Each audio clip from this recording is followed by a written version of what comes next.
বিশ্বকাপে খেলাটা নিশ্চিত মোহাম্মদ সাইফুদ্দিনের। কথাটা কতটুকু সত্য? যদি বাংলাদেশ হয়ে থাকে তাহলে সেটা অসম্ভব, কেননা খেলোয়াড়দের যোগ্য সম্মানটাই যে নেই বাংলাদেশে, হোক সেটা মাশরাফি, তামিম, মিরাজ কিংবা সাইফুদ্দিন। তাহলে এই কথাটা কোথা থেকে এলো? সাইফুদ্দিন বিশ্বকাপে খেলবে? তাহলে চলুন জানা যাক আসল ঘটনা। 2024 টি-20 বিশ্বকাপে আয়োজক দেশ হিসেবে প্রথমবারের মতো বিশ্বকাপ খেলতে যাচ্ছে যুক্তরাষ্ট্র।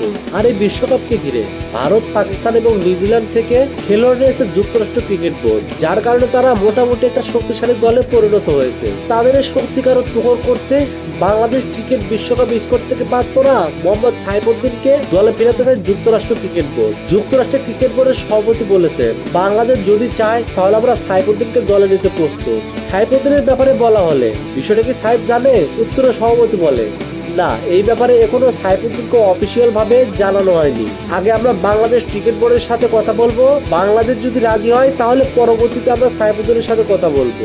এছাড়া সাইফুদ্দিনের প্রশংসা করতে গিয়ে তিনি বলেন, সাইফ হলো ডায়মন্ড। আসলে ডায়মন্ড বললেও তাকে অনেক ছোট করা হবে।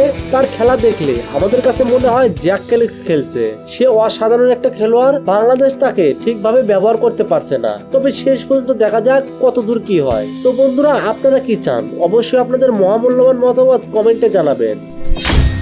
মোহাম্মদ নুরে আলম, স্পোর্টস টাইম, ঢাকা।